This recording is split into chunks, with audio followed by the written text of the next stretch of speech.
இப்போ நம்ம என்ன பார்க்க போகிறோம் அப்படின்னா பீட்ரூட் பொரியல் பார்க்க போகிறோம். எண்ணெயை கடாயில் ஊற்றிக்கோங்க. எண்ணெய் கொதித்ததுக்கப்புறம் கடுகு போட்டுக்கோங்க. கொஞ்சோண்டு பருப்பு போட்டுக்கோங்க. கொஞ்சோண்டு வெங்காயம் போட்டுக்கோங்க. அடுத்து நீங்கள் என்ன பண்ணிக்கலாம் அப்படின்னா பூண்டு போட்டுக்கலாம். பூண்டு போட்டுட்டு வதக்கிக்கணும்.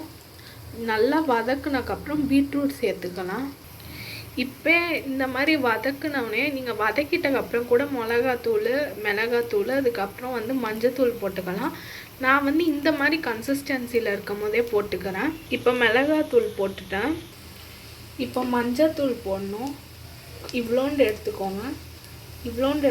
மஞ்சத்தூள் போட்டாச்சு. இப்போ நீங்கள் உப்பு போட்டுக்கலாம். இந்த மாதிரி இருக்கட்டும்.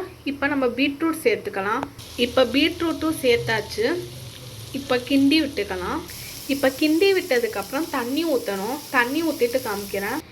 இப்போ தண்ணி ஊற்றியாச்சு. தண்ணி ஊற்றிட்டு மூடி வச்சுட்டு வேக விட்டுருங்க. இந்த மாதிரி மூடி போட்டு மூடிடுங்க. வேகட்டும். வெந்துட்டதுக்கப்புறம் கிளறிட்டு வெந்துடுச்சான்னு பார்க்கணும். தண்ணி ஊற்றி வேக வச்சக்கப்புறம் இப்படி தான் இருக்கும். இதுக்கப்புறம் நம்ம மூடிட்டு கொஞ்ச நேரம் வேக விட்டுருவோம்.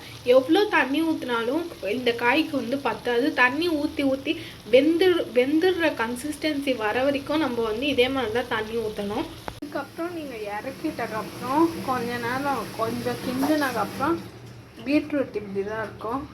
Do like, share, subscribe to my channel for the further videos. Comment me in the comment section what video.